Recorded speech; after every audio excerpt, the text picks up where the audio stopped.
This is Marco, and in this video I'm going to show you how to recover Gmail account without phone number and without your recovery email.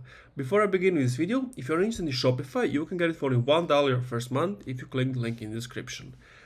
So the step one is to visit the Google account recovery page, then type in your Gmail username or ID, then tap on try another way to sign in, verify using another device, and wait for password reset link. So what you need to do is type in accounts.google.com, type in your email or phone, click on next, and then on this step you want to click on try another way.